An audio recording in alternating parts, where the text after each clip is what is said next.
gave him a clipboard and a pen and said, you won't get a single one of our leads until you have 150. But there did come a point in time where the spouse was like, hey, you're gone a lot. You're working a lot. You need to, these kids, these boys, you need to spend some time with these kids. What's going on, guys? Austin is Zaback here with another episode of the Austin Zaback Show. And today we have a very special guest by the name of Zach Lucas. And this is a good dear friend of mine that we actually had on the show once before. And it turned out we did not have any audio. So we're back here today with him. It is going to be a phenomenal episode. This guy has built close to 100 physical gyms, okay? He actually knows of the guy, Alex Hormozi, and amongst many other people in the industry. And I'm just excited. He's a serial entrepreneur, primarily in the gym space, but he's done other things in his career. And I'm excited to just peel back, what he's, how he's been able to do what he's been able to do in his life and really pick his brain. So make sure you stay tuned till the very end. Zach, I appreciate you being here, brother. Love it, man. Love being here. Yeah. Again, second time. This one's going to be better than the last one. The last one was pretty good. It was so. I think we sat in here for 2 hours. It was about 2 hours, hour 40, something like that. Yeah, it's good stuff. It was really good. So, man, you've done a lot in the gym industry. I mean, you got in the gym industry when you were young, and you very quickly became the VP.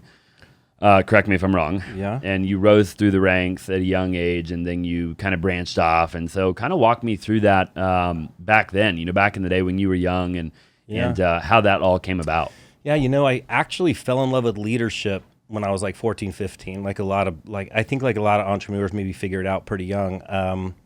I got a job at Baskin-Robbins, basic job. And by the end of, I think, 6 months, they've asked me to be the weekend manager. And then they asked my parents, could I actually manage Baskin-Robbins during high school? So during high school, I was a manager, 30 hours a week. So I went to the military. When I went in the military, I was stationed on some ships overseas in Japan. And when I came back to the States, they were going to ask, for my job, they were asking me to extend 5 years. And luckily, I did not want to do that at the time. And then my master chief luckily had a friend that worked basically in what we call MWR, Morale, Welfare, and Recreation. So there's a division of the Navy that basically makes sure that the guys and the women, that the sailors have entertainment. And so I moved into this MWR division, and one of our jobs was to run a gym. Wow! On a ship, on a warship, and we built one of the largest gyms on this warship, the USS Carl Vinson, and that was my first intro into the fitness industry. And I literally watched when you're doing donuts out in the middle of the ocean for 6 weeks at a time or 6 months at a time when we go overseas, the mental, physical, spiritual release that it gave a lot of tight people, right? I mean, they're not seeing their families, they're not seeing their kids. And so my first interaction with fitness was that. I got out of the military and went to school to be a history teacher and went to get a front desk job at 24-Hour Fitness.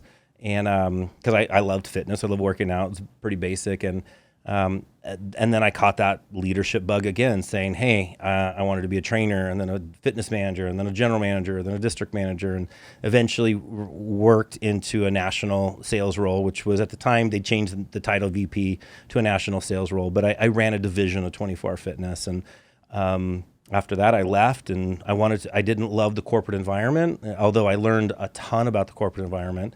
I felt like I could do financially a little bit better as an entrepreneur, and then also have a lot more say in that corporation. You don't really have, your 2 cents is more like half a cent.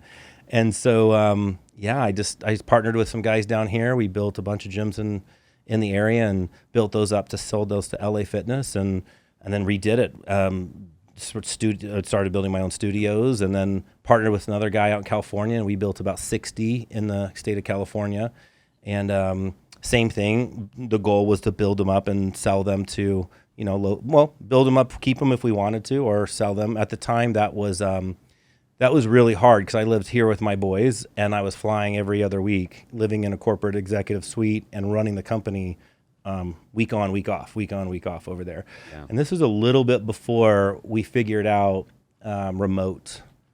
remote work, right? COVID really showed us that, man, we could do a lot of things. We could be very productive remotely, but that wasn't the case there. So here I am. I'm still in the studio space, the consulting space for fitness, and own my own, and actually buying into some local companies here, and one right around the corner. So you'll be working out with me, doing some HIIT training. I can't wait. I'll look like you one of these days, you know. It's funny. I watched this show on Hulu called The Last Ship.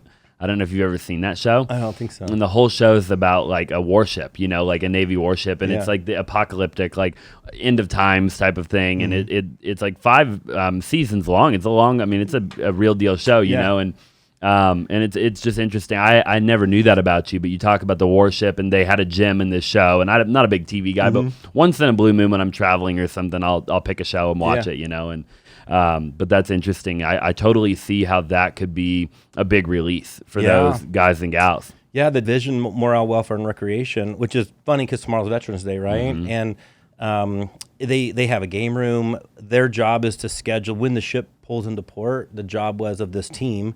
It's basically like a concierge service, and you can go to the concierge service and schedule trips when you're off the ship, you know, and they have cruises, or they have, you know, different cities that you would go to. Our job was to schedule things for these guys to do, keep the morale up, the welfare of the sailors, and then recreation, like almost like the YMCA.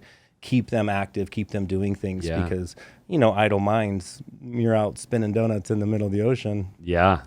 Can get a little boring, and people can get a little tight, you know? Oh, yeah, for sure.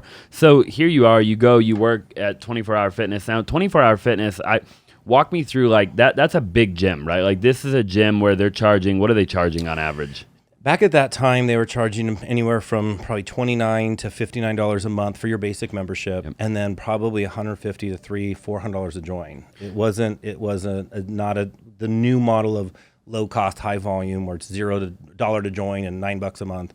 Those did not exist at the time. Really? No. So what was the model then back then, like from a business standpoint, right? Yeah. Like what was kind of the model that everybody was trying to do that was profitable back then? Back then, it was really focused on getting an average of about $100 to $200 out of every person that walked in the door. So an enrollment fee. Okay. It was almost like a club, you know, like going to a golf club. And it was modeled probably off of those golf clubs, or golf country clubs, where you have to pay an enrollment fee to be part of this group, right? You want to be part of 24 Hour Fitness, it's going to be $150, $200 a join. Then every single month, we build an EFT model, like electronic funds transfer. So the model of the fitness industry, now a lot of other industries have picked up on the EFT-based model, Massage Envy, The Joint, chiropractic. Everybody wants a reoccurring dues, right? Yep. The model was find the sweet spot in the average dues that, you know, 5,000, 6,000, 7,000 people will pay, and then try to keep them as long as you can paying, right? Interesting, yeah. And so a gym will then start to implement things like group acts, cycle, you know, yoga, Pilates, all of these things that keep people active, because there's 4 reasons that we find in the fitness industry that people quit a gym. What are they? Number 1 is friendliness. Okay. If you walk to the front desk and you have a bad experience, or the trainers or the maintenance person or just the members themselves, it's not a friendly atmosphere. Somebody rubs you the wrong way. Yeah, rubs you the wrong way. Then you might be looking for a new space. The second one is cleanliness. You go into the bathroom and it's filthy, or the equipment's not clean. Friendliness and cleanliness are the top 2. No results. If you don't get the results, but you're lifting every day, you're cardio and you're running every day, the average American won't keep doing it. They'll quit. And then non-use. If you don't use the facility, you don't feel like you're getting your money's worth, which is where the high volume, low cost players came in, because what they said was, how low can we go for you to not use it, and I still get your $9 to $20, $9 to $19, right? And that's that sweet spot. But 24 Hour wasn't. 24 Hour's $39, $49. I go to Mountainside here. I love Mountainside. Mountainside Fitness here in town. I love Tom, the owner. Talk to me about that, the Mountainside model. I mean, because I'm curious. Like, Tom is the owner. Tom Hatton is the owner. Okay. And are they franchise? Is it a franchise now, or does he own every location? He owns it. I think they have some VC money behind it now, but he is the founder, and he literally founded it right next to ASU. He tells, if you ever get a chance to go to any of the speaking engagement he tells a lot of his story of literally washing all the towels themselves and starting this right next to ASU. And he's developed a really good, what we call mid-tier player brand, and the mid-tiers are really the same as 24-hour, $29 to $40 or $59 a month on that EFT. Well, if you get about $50 a month out of somebody, right, $40 a month out of somebody, these gyms, depending on size and the rent and the equipment packages, you're talking a $2 to $3 million business to build, and then you're talking $100,000 to $200,000 to run it. Okay. That's an average. I wouldn't say mountainside, but that's an average gym, right? Yep. Lifetime would be triple that, right? Sure. Yeah. So you have your EFT dues base, your automatic, where I get to go in and just remove $40 from you a month. You probably need about 6,000 people, 6,000 people, and I'm a dues tap of about 250,000, 300,000. Yep.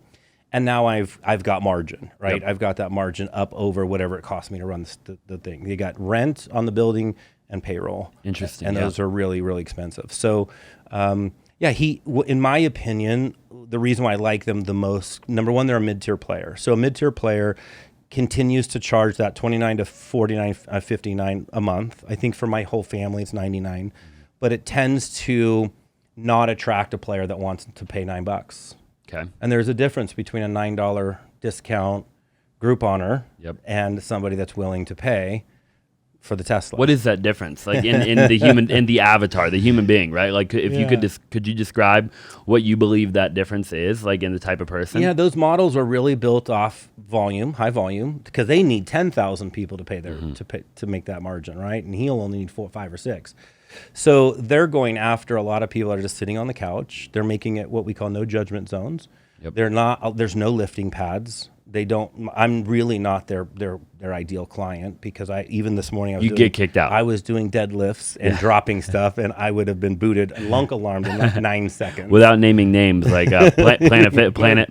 Without naming the purple company, they would have booted me in a heartbeat. Right. Yep. So yeah, and the funniest thing is because, believe it or not, I tan at Planet. It's $20 a month. You can't get any cheaper tan. For here in the winter, I like to tan every once in a while, right? Just to keep a little bit of color. But I was walking and reading their wall, literally said no judgment zone, and they have this big speech on this wall that talks about making everybody feel comfortable, except the people that actually lift and work out. We don't feel comfortable. We can't do what we want to do. My friend got kicked out for talking on his phone on a treadmill, doing work, because he's a business guy. There was nobody else on any of the treadmills. He was not bothering anybody, but their rule is no using your cell phone while you're in the gym. Interesting. And they kicked him out. And so, again, that doesn't happen. Mountainside's got a friendly atmosphere. They're well trained. Their staff is well trained. Their sales department's well trained. They have great trainers. They've developed a really good training department.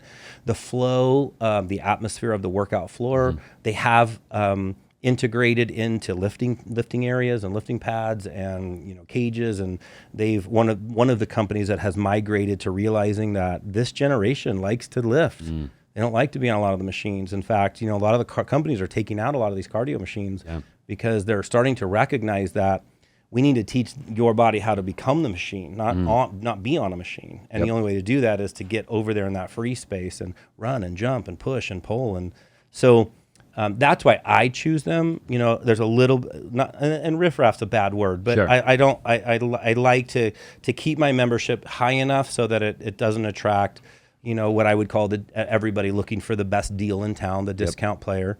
And then I like the amenities that they have. They have some, in their sauna, they have, eucalyptic saunas they've added. They have a towel service. They have all the latest, equipment that they do. Functional areas, and then they've added some massage chairs, and that you can add for like $10 upgrade. So some recovery things too. So and is there money to be made in what I guess I would call the ancillary? Like when you're talking about the massage chairs and these different things, like, is there really any, even like the protein bar or the snack bar, right? Like, does any real revenue come from those things? Yeah, if you have 6,000 people, and we estimate, how many people, when you put the 3 massage chairs in, are going to upgrade for $10. I'm sure they have an algorithm. My algorithm would be probably 3 to 5%, right? Let's just say 200, 300. If I could get 10%, I could get 600. So I could actually add $6,000 a month in revenue. Those chairs are probably going to cost me 8 to 10. So I'm in 30 grand. Couple months, they're paid for. They're paid for in a couple months. And not speaking for them because I don't know their numbers. They might have upgraded a lot more than that. I know I upgraded. So I immediately did it because they're not cheap chairs. I know the difference between a cheap 3-dimensional, massage chair and one that's commercial grade. It's great. It's a great chair. I sit in it almost every day, either to warm up and get some blood flow to my muscles or to cool down after I've worked out. So they have the algorithms on what that would be, but it is profitable. It's profitable relatively fast. Ancillaries, another ancillary that they do is their shake, $8-9 a shake. Every time I go to Mountainside, there's 2, 3, 4 people in line to get a shake. And it's usually pretty consistent. They have a pretty good system there. So, a couple thousand maybe in protein bottles. Other than shakes, they're pre-workout, stuff like that, some supplements, some retail. But most of that is nothing compared to 2 revenue lines, which is their dues base, 6,000 people paying the average monthly dues, and then their personal training base and how many people buy personal training, which most of those studio gyms are $60,000 to $100,000. And they range from 30 to 40% margins on them, depending on how well. Now, a gym like Mountainside, they have their own personal trainers there that they employ as a company, right?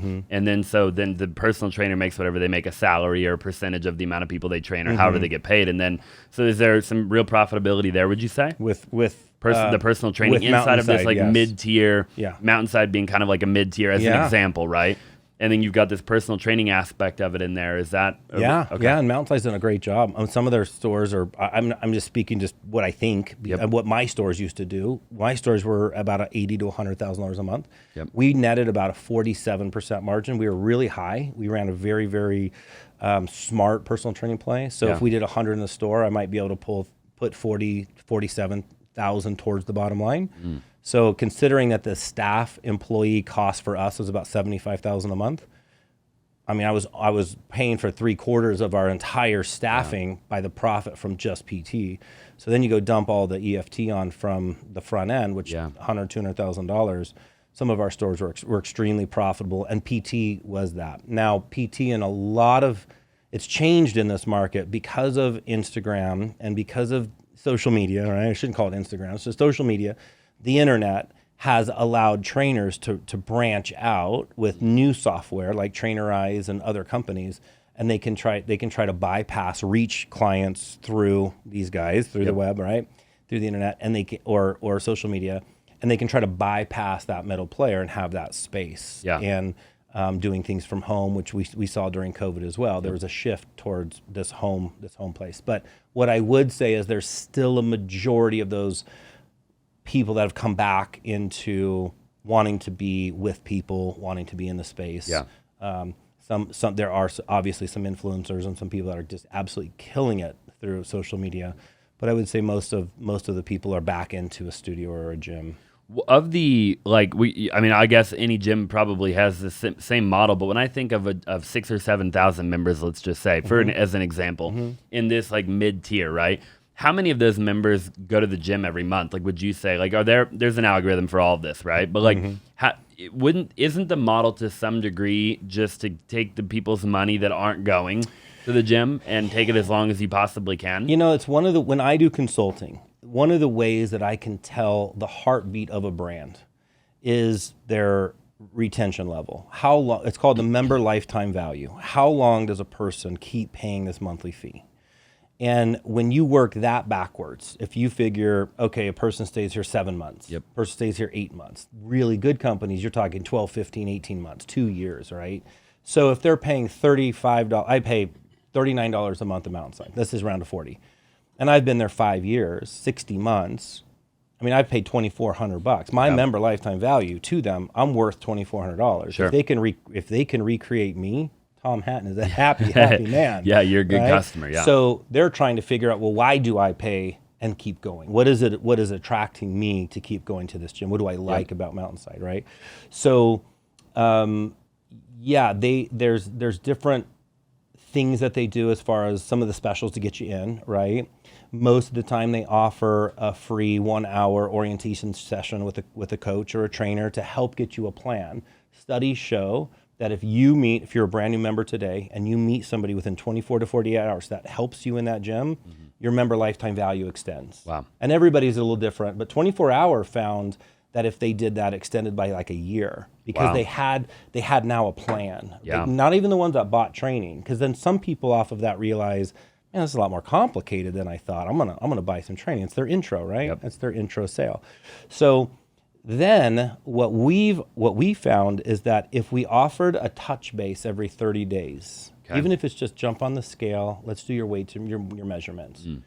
And those measurements are tracked over every month. And it could be a 15-minute appointment. We now use this machine called the InBody. Yep. The InBody is a device that's super smart. It's about $6,000 to $8,000, super smart. You can charge for it or offer it for free. My studios, we offer it for free. I don't charge for results. I don't charge for data.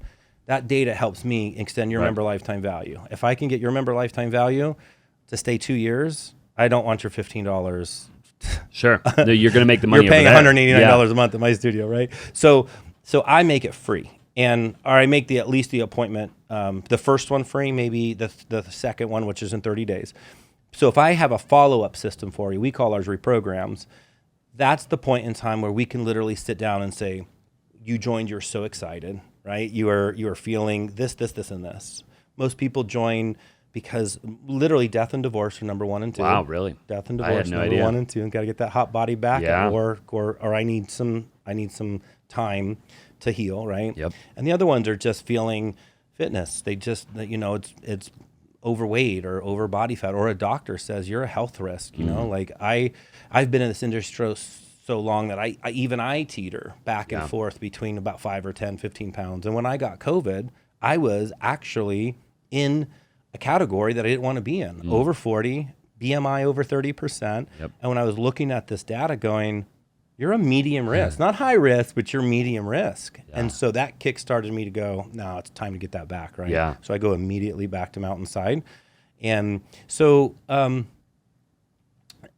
gyms we're always trying to innovate on how to extend the member lifetime value. What are things we could do? Like cycle classes, are those cycle classes working? Yeah. Home videos, some offer childcare, and that's the name of the game is, if I could sum up the fitness industry, it's to get a member and keep them. Wow.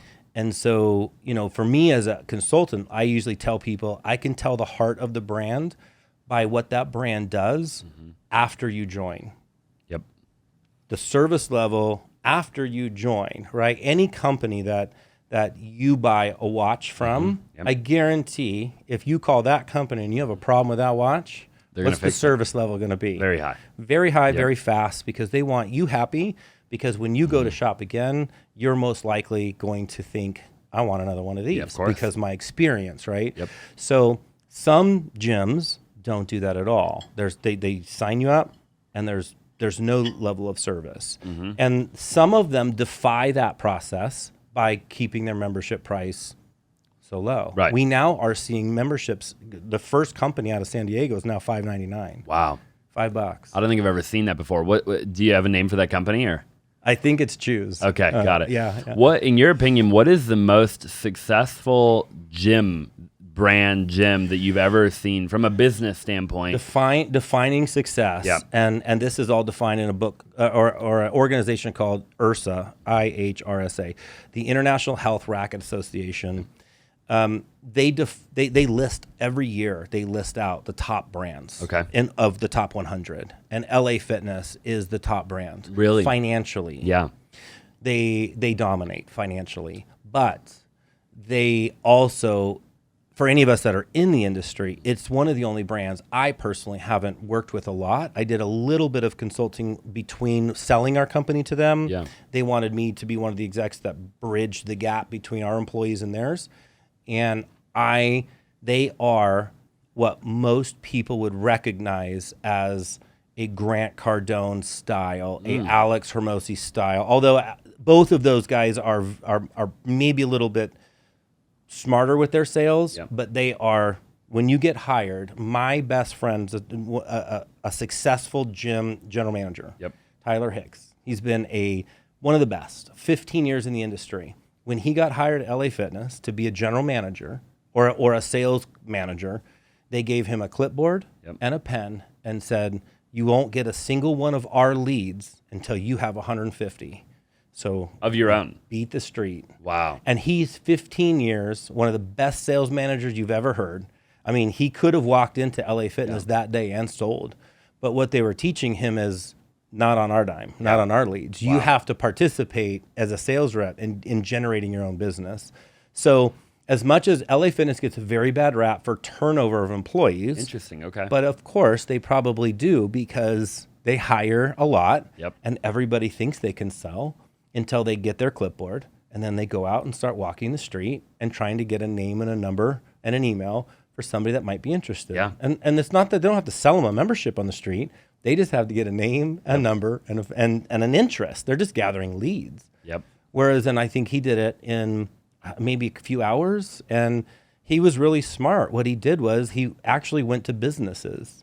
He went to businesses and said, listen, I'm going to be gathering a lot of leads. And by giving them their leads, if you give me something from your store, I'll just give them to that lead. So we went to First Watch by Impact Church, and that guy gave him a stack of free breakfasts. So he's walking around for free breakfast, went down to the Gearland, said, hey, would you like a free breakfast? And the guy's like, yeah, great. All you need to do is fill out this clipboard for me. And he had it in his hand. Here's your free breakfast. Wow. Name, free breakfast. Very good. Yeah. Smart, right? Very smart. Very smart. So he's just trading. So LA Fitness technically appears at the top one financially, profitability wise. And they're nationwide for the most part, right? I think there's 700 locations now, maybe so more. They're massive. Yeah. Is it one owner? Is it a franchise? Do you have any? It is owned by four family members. Out of LA. Got it. That's awesome. Yeah, LA Fitness is probably pretty similar to a Mountainside in terms of just mid-tier gym. Not here anymore. So they changed in Arizona because Arizona is one of the most competitive fitness spaces in the country. I didn't know that. If you go to other states, you won't see LA, a Gold's, a World's, a Lifetime in one intersection, and 24 hours not here anymore. Yeah. So they did a trade with LA Fitness for a few gyms to get out of Arizona. So LA Fitness became a more dominant player here. And then they realized that because EOS went down to the 919 play and Planet's at the 919 play, and a lot of the other markets are either high end. So you have your Equinox now, you have your Lifetime Fitness, Gainies. You have those high-end players, and then you had your mid-tiers. I mean, Mountainside cleans house on the mid-tier. In my opinion, they're dominant, and Arizona, and they defy what's kind of going on out in the country. A lot of the mid-tiers are getting hurt. That's why 24 Hours a mid-tier, LA Fitness was a mid-tier, Mountainside's a mid-tier.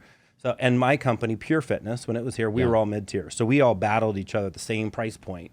Okay, and so. Planet and EOS being that $9 player, LA Fitness changed the name to Esporta, and now they play in the 919 space. Interesting. Yeah, so their LAs are the same price point they always have been. Their Esportas are. Why is Arizona the number one most competitive? Is it just the weather, the actual, the weather, I guess? Yeah, the weather. We're one of the fittest communities. It's the sunshine. It's that we're outside. We're partly dressed. We have pools, lakes, our community we're very active. And believe it or not, we're not the most active. Colorado tends to surpass everybody in the activity. Outdoor, mountain biking. I mean, I think even Seattle at one point in time was ranked the number one fittest city in America. Utah's very, very fit. California's got very fit. but it tends to be in the sunnier places that we spend more time outside, and looks tend to matter just a little. Everybody here wants to look good, man. Yeah. Especially in Scottsdale. I mean, like, well, in Scottsdale, you have the absolute most competitive, and what changes about Scottsdale a little bit is the boutiques and all the trainers and all of the little small spaces, and a lot of them are very good. They're not just a greenhorn brand new trainer that says, you know what, I'm going to try this on my own. Yeah. They're valid. Valid, real deal trainers. They're like good. Talk to me about, so where does like F45, Orange Theory, like where do these fit into the equation when we're talking about? I love to talk about my Orange Theory. Yeah. So my Orange Theory days, I never have been involved with Orange Theory. I at a very early stage when they were here had a very small opportunity to probably talk to them a little bit, and I went to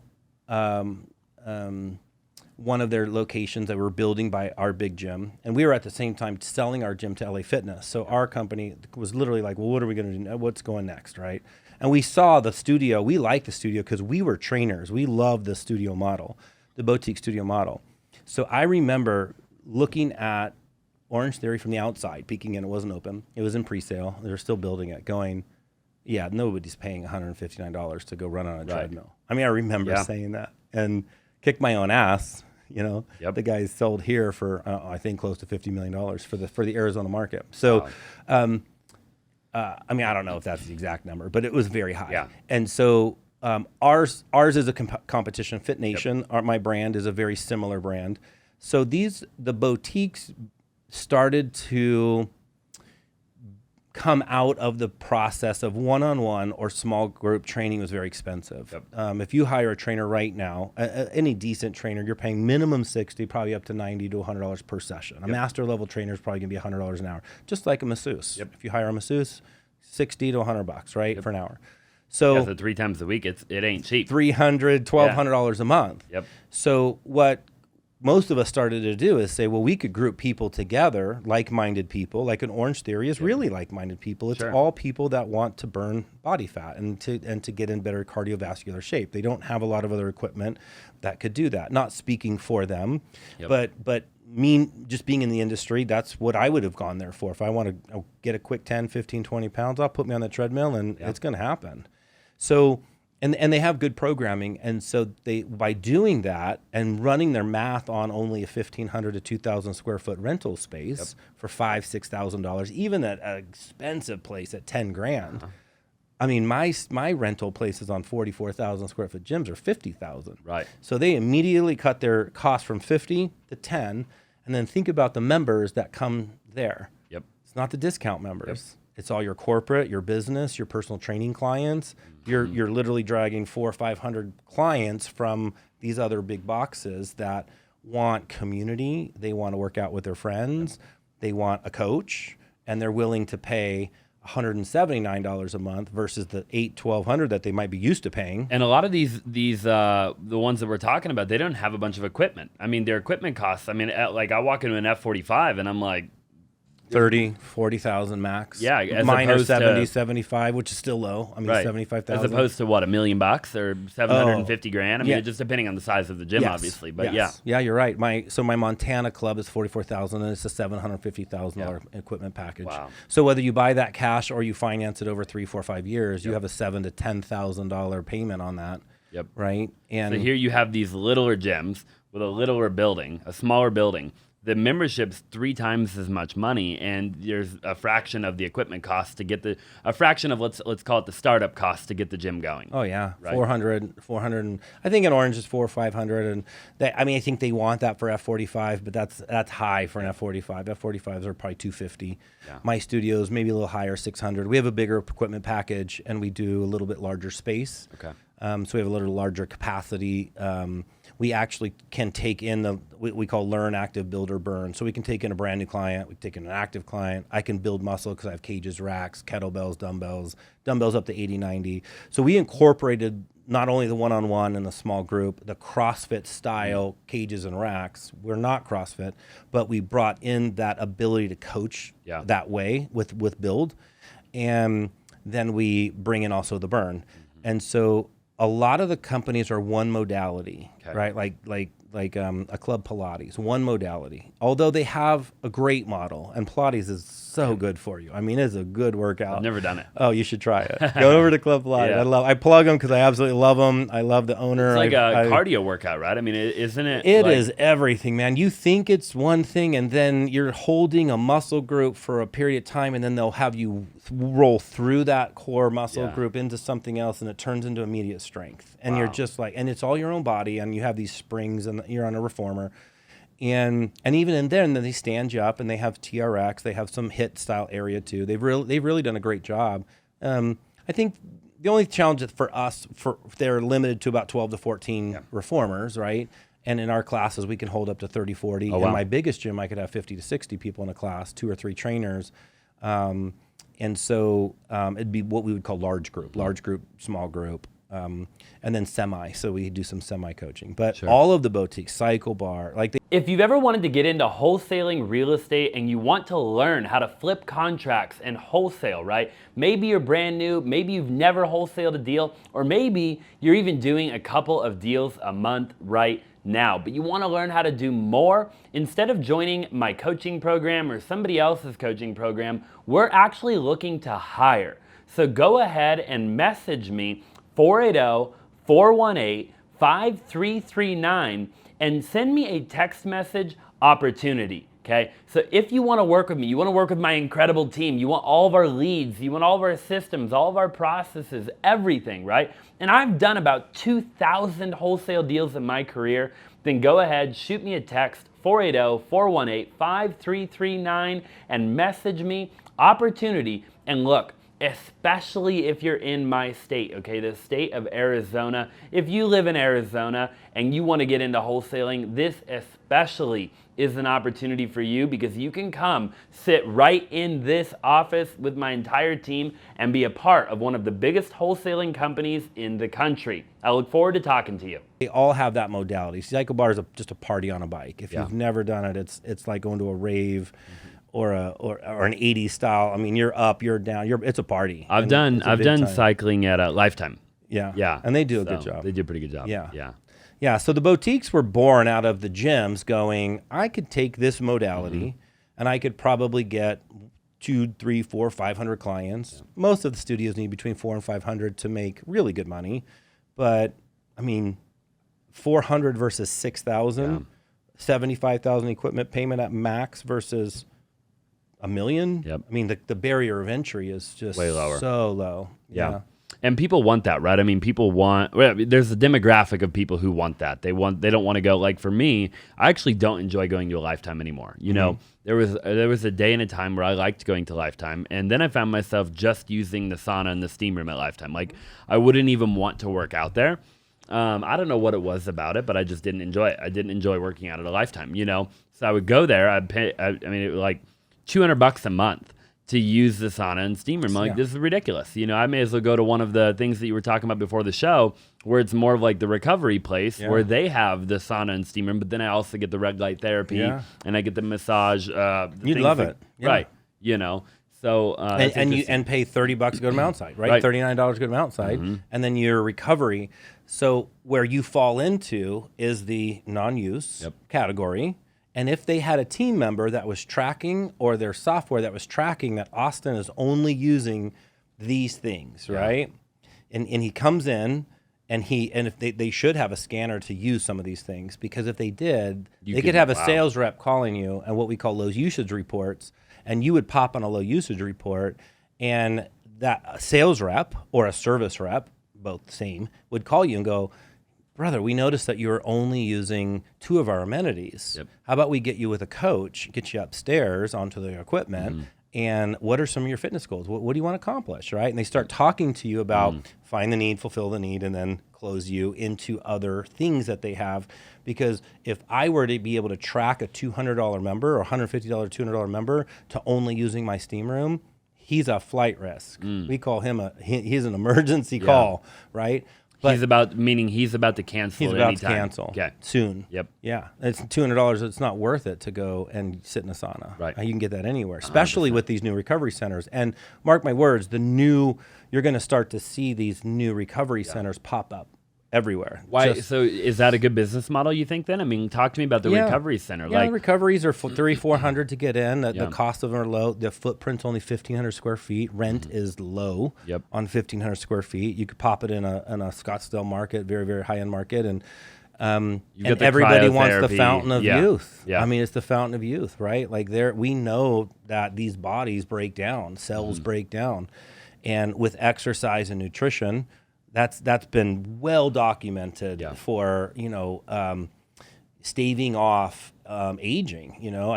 One of my favorite human beings to watch, and all of your listeners should follow Dr. Gabriella Lyon. Okay. She's unbelievable when it comes to her research talking about more protein, more lean tissue, the longer you're going to have survivability. Wow. And she's not saying that people just don't get sick. What she's saying is your survivability as you age is directly linked to your lean tissue because it has a lot to do with the immune system. It has to do with cardiovascular, your heart strength.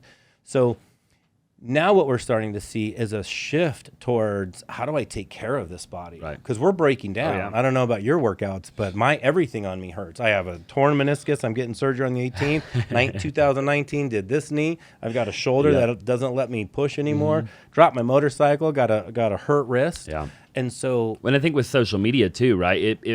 It's almost now popular to be fit and to be healthy. I mean, there was a day and a time where it wasn't as popular to be healthy, right? And now, especially like in the younger generation too. Like the older generation, I think they always kind of realized as they got older, maybe it's time.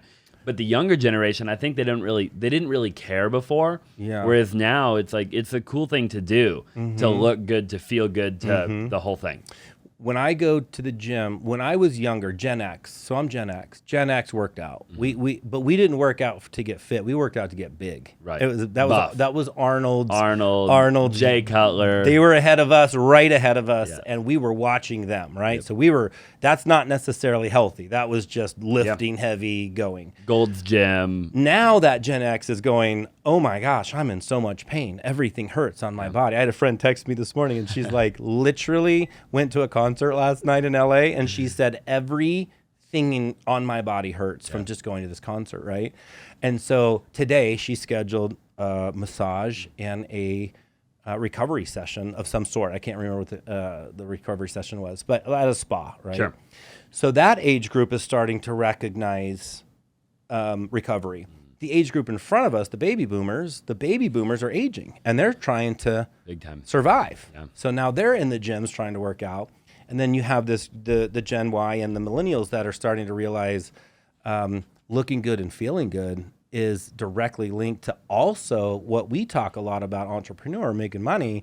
If I were all of the entrepreneurs that I watch, which I watch a lot of the ones you do, and a lot of the people that are successful at doing it, they all have a base level of fitness. Yeah. None of them, they have the same principles in their workout life, their health life, their nutrition life as they do in their work life.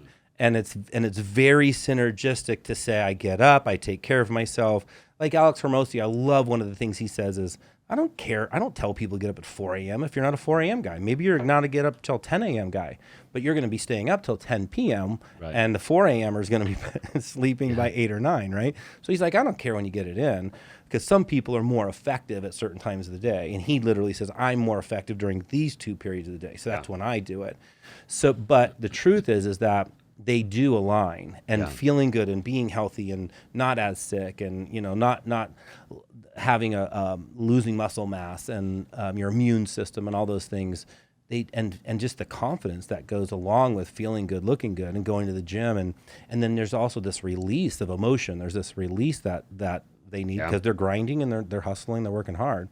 So there's this alignment between that. I feel way better when I, like, as an entrepreneur, I've gone through seasons similar to you where you fluctuate. You say, I've gone through seasons where I'm not in the gym, I'm not working out, I'm all work, right? Like I wake up really early still, but I get right into the grind, right? The grind of like the work. And I'm way less happy, less motivated. Like I really don't enjoy my life when I'm in that season. Yeah. And then when I'm in the season of waking up and meditating and going and hitting the sauna or hitting the gym, the cold plunge, whatever, eating healthy, I make way more money. Like there's a direct correlation. Correct. And I'm happier. Correct. I have a better culture. My office, like I'm a better leader. I'm more intelligent. I mean, it's actually pretty wild. Yeah. But probably a better spouse, probably better, in all areas of your life.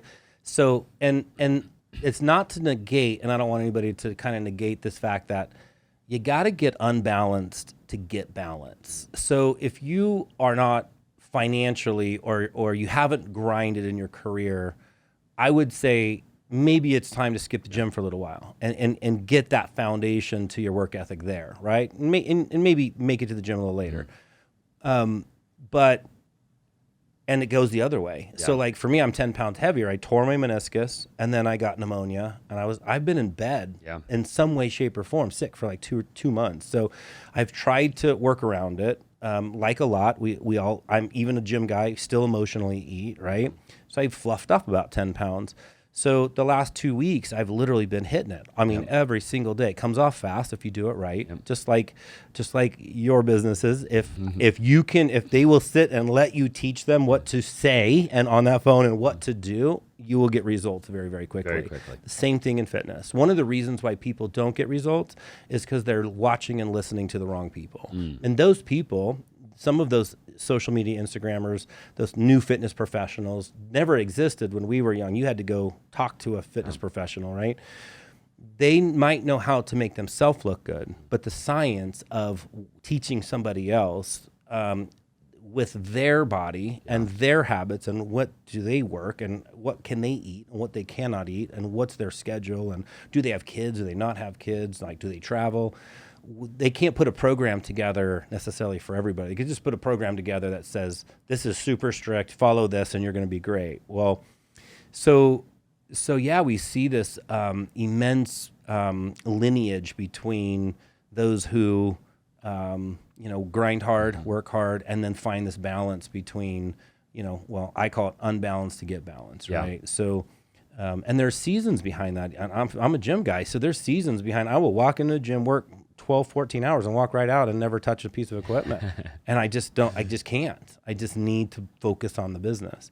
And then there's days that I'm like, nope, going to the gym, turn off the phone, don't care who calls, don't care who texts, it's off, Yeah, I could not agree more. I think that there's totally seasons, and I really agree with what you said. And I don't actually think I've really heard many people say that. But that's where I have been many times where I've had to. Theoretically, could I have woken up in that season and gone to the gym and all of that? Yeah, I could have, but I wouldn't have been able to. I was able to build the business quicker by not going to the gym. It was very much a sacrifice, right? And then, but I'm young and I was able to do that, and now I'm back in the gym and now I'm able to work out again, right? And I do agree. I think that there's a lot of really buff people that don't have any money. Yeah. And I think there's a lot of people that have a lot of money and they're extremely unhealthy, right? Yeah. And so somewhere you do have to find a little bit of balance. You do. But I do completely agree with unbalanced to get balance. And also, I think that there's something to be said about any time in my life that I've got sick and tired of being sick and tired, right? Like when I didn't have what I wanted, once I got to this point where I'm like, man, like I really don't like where I'm at in this particular area, it drove me to get that and keep it more. Yes. Because I remember now how much I hated the alternative. Yeah. Right? And how hard it is to actually do. When your things in motion stay in motion, things at rest stay at rest. So when we fluff back up like my extra 10 pounds and I start going to the gym, I mean, I am gasping. Yeah. Whereas in 2 months ago, I could have ran Camelback up and down and had zero issues, right? And it happens fast. Cardiovascular, getting in shape happens really fast, cardiovascular, and then falling out of shape happens pretty quickly as well. And I don't mean, because a lot of the people that I absolutely value, they have different approaches to that, right? Yeah. Their beast mode mentality of don't care what it is, you got to get it in. I don't care if it's 4 a.m, got to get it in. I just don't believe in that. What I should say is it's not the best for me. Sure. What's the best for me is to find a healthy balance on what period, what chapter am I in my life? How old are my children? What's going on with my spouse and her life, her work? There's a lot of things that happen there. It's not all about me. And are there duties, responsibilities here? And how do I juggle all these Right. balls? And fitness and health is one of those balls. It's a very, very important ball, because if I don't take care of myself, I can't pour from an empty vessel, right? So it has to be somewhere up there. But there are times where I have found that it's been more important to pour into this vessel for a short period of time, as long as I understand I'm getting back to this side. And for me, it's just about healthy balance. Yeah, you know, I agree. And that can be a tough thing at times, for somebody watching or listening, and me, you and me, finding balance. I think it's a trial and error thing, and it's just, there just are seasons of life, right? Yeah. You have to go through it and you have to experience it. And the thing I think a lot of people do wrong, and I've done it wrong, is I look at other people thinking that they've got it all balanced and figured out, Yeah. and I don't, and I'm like, I'm doing something really wrong, when in Yeah. reality, it's just not true, right? Yeah. Everybody we look at has gone through, or is going through, or will go through a season of unbalance, Yeah. and you have to understand that you're not the only one, too, I Yeah. think, right? Yeah, and some people might have landed it all, right? Very few people. We see the highlight reel. Their life is the highlight reel. It is 100% the highlight reel. It's just usually not the case. Yeah. Usually the case, there's these buckets. My gym life is great. My work life might even be great, but my home life, am I home? Am I a father? Do my kids know me? Really know me, right? Like, I have 2 children, and my first promotion into the vice president role in a partnership, I worked 70 to 80 hours a week. Yeah. And at least. And then my mind worked more than that. So I was up before they woke up, and I was gone. And I came home about bedtime. Yeah. So I remember walking in and asking my wife at the time, to go bath, do you girl stuff, do your thing. Just let me have these boys, right? And I had a stepdaughter at the time. Let me have the kids. And I would be the one up with them all night. I would be the one. I have luckily for me, freakish energy. I don't need a ton of sleep. So I would hang out with them. I would sleep with them. I would hug them, and I would wake them up in the morning before I went to work. And so I did get that, but I had to sacrifice my nights, my sleep, right? And so, there did come a point in time where the spouse was like, "Hey, you're gone a lot. You're working a lot. You need these kids, these boys. You need to spend some time with these kids." So I do think we live in a world where we're seeing all the highlight reel. We're not seeing the arguments. I mean, you're in a relationship. Yeah. I mean, I've been in relationships where, you have to. That's one of the. I think literally right now, I'm really studying the part of life, the chapter of life of how your spouse, picking the right spouse, multiplies your ability, and as a couple, but as for entrepreneurs like us, multiplies our ability to produce, multiplies our 1,000,000%. ability to earn, right? And I'm not sure I've ever had that. I have picked people that have been an anchor, and I wouldn't say in any way, shape, or form on purpose, intentionally, but they were not also intentional boss babes going, "We got this, let's go, I'm right beside you." Yeah. And I think that's also slowed me down a little bit. So I've chosen to not necessarily play in that space, because Until you find that. Yeah, I'm not settling. I got to have a. And that takes discipline too. Like, I mean, for a man to know that and then walk that out. Hey, I'm only gonna look for the right one. I'm gonna pass on anything that isn't the right thing. Yeah. It's a pass. Walk me through that. I mean, like, how are you able to do that? How do you know? What are you looking for? Like, what's the criteria now where you've done it enough times? Yeah, man. So I would tell anybody watching this, and this will be a faith-based answer. So this is just my answer. There's probably a corporate version of this somewhere, right? Yeah. You might have to turn it into that. But for me, it's listening to Rick Warren, and he has a sermon called "Finding the Love of Your Life." It's on YouTube. You go watch it. It's an hour long.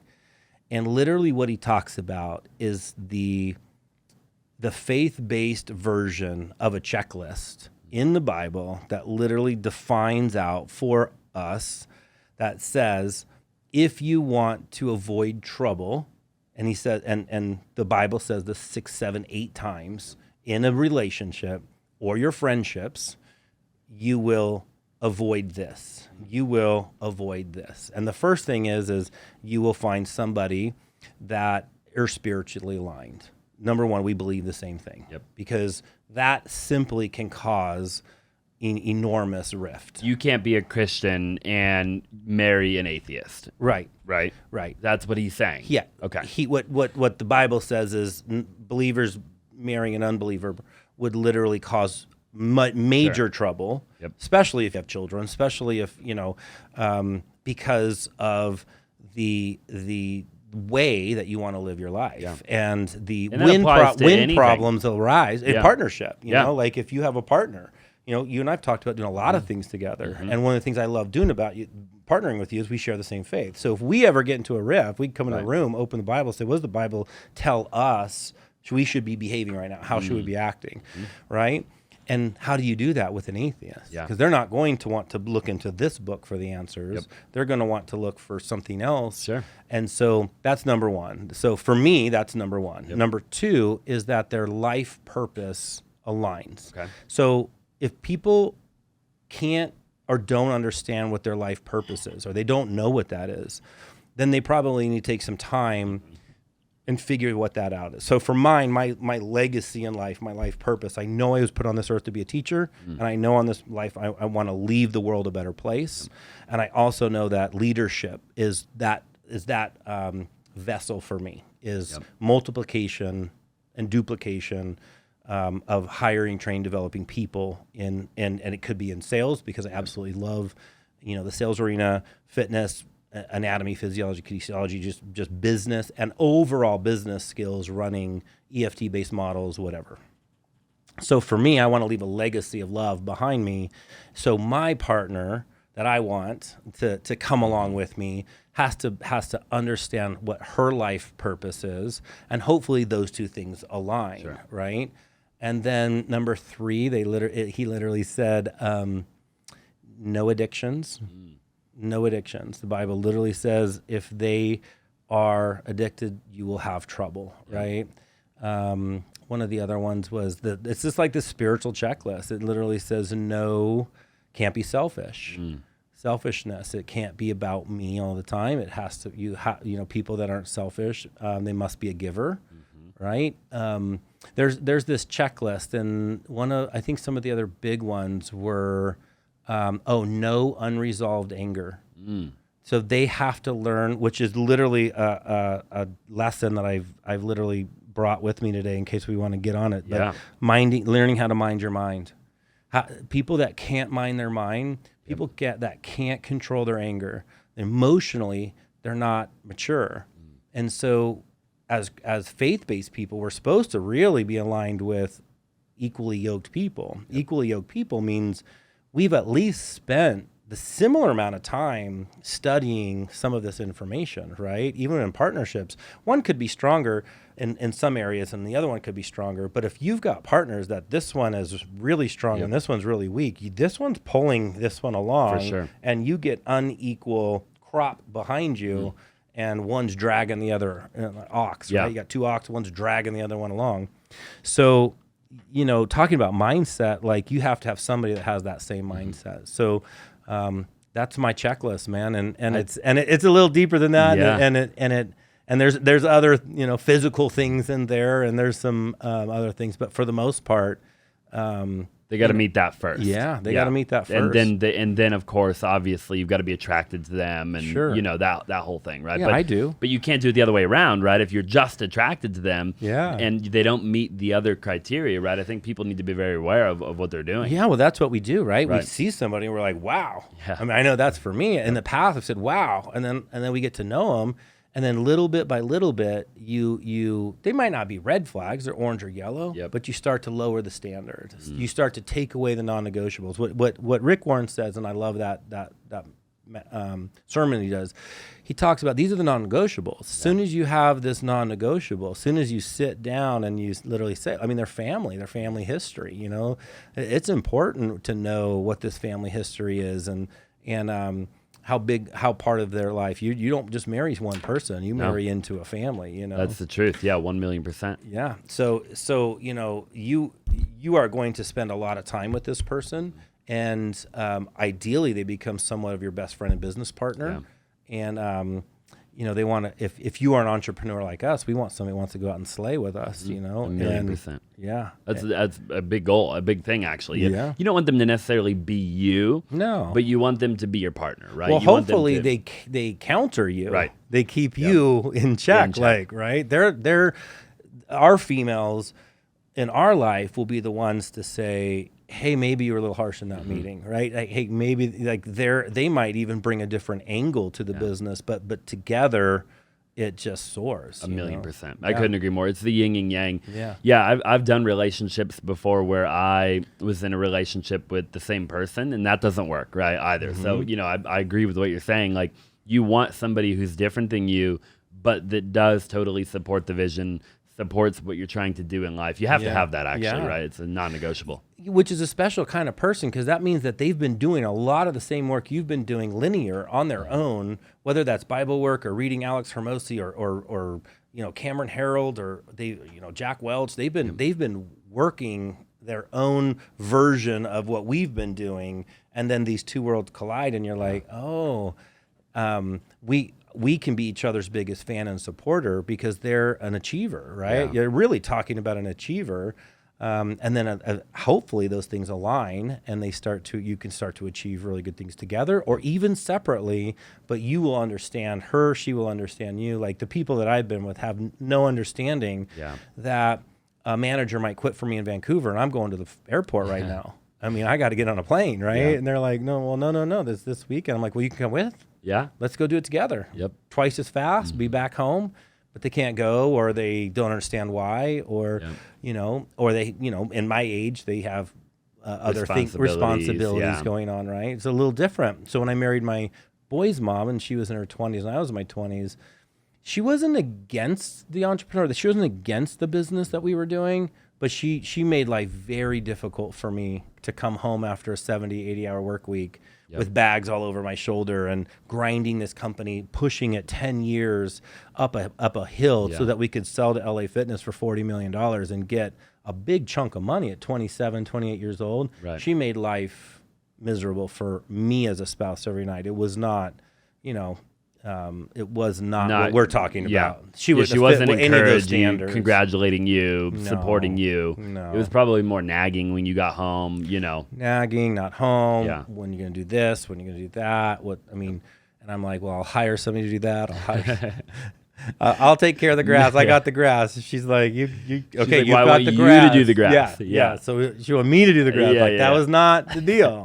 Like, I just thought the grass needed to get cut. Yeah. Right. Yeah. My friend John is doing the grass, and John owns his own company. He's going to come every Friday. Yeah. Because she called me one time and said, who's this guy in the backyard? Yeah. She was literally mad over money, but me cutting the grass took me hour to 2 hours, and I could go make more money in an hour to 2 hours than doing it's that. Not your specialty. Why would I go cut the grass? No. Yeah. But to her, it was this is our home. You should be doing it because that's the way they grew up. Because her dad cut the grass, right?